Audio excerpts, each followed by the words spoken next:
assigné à ces renforts? Écoutez, on va voir les précisions dans les heures qui viennent, mais a priori, il pourrait être envoyé plutôt dans l'Est, qui est une des deux régions avec le Sud les plus difficiles, puisque les talibans y mènent des opérations répétées. Et donc, ce millier de soldats viendrait en soutien, je dirais, et en appui des 1500 hommes qui sont déjà présents à la fois sur Kaboul. Dans l'Est, ils participent à l'encadrement, à la formation de la nouvelle armée afghane. Et puis, il y a des informations aussi qui circulent sur la possibilité d'un retour des forces spéciales en Afghanistan. Les forces spéciales, pardon, dont on rappelle qu'elles étaient sur place et qu'elles ont fait partie des principales victimes, hein, puisqu'il y a eu 14 Français morts, dont la moitié venait des forces spéciales. Tout à fait, puisque les 250 commandos des forces spéciales sont restés sur place de 2003 à la fin 2006. C'est l'ancien président de la République, Jacques Chirac, qui les a retirés.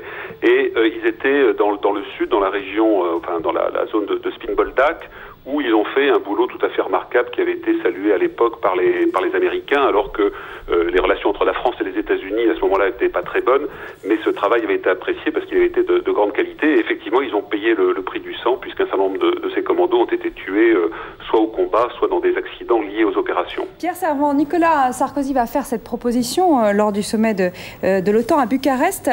Le député socialiste Jean-Louis Bianco évoque la crainte d'un nouveau Vietnam. C'est assez évocateur. Qu'est-ce que vous en pensez, vous? C'est un risque, cet enlisement? Écoutez, je pense que toutes ces opérations, toutes ces guerres qu'on dit asymétriques, c'est-à-dire quand on a affaire à des forces subversives, des combattants qui se fondent dans la population, c'est toujours compliqué. Et donc évidemment, les risques d'enlisement, c'est toujours un risque réel.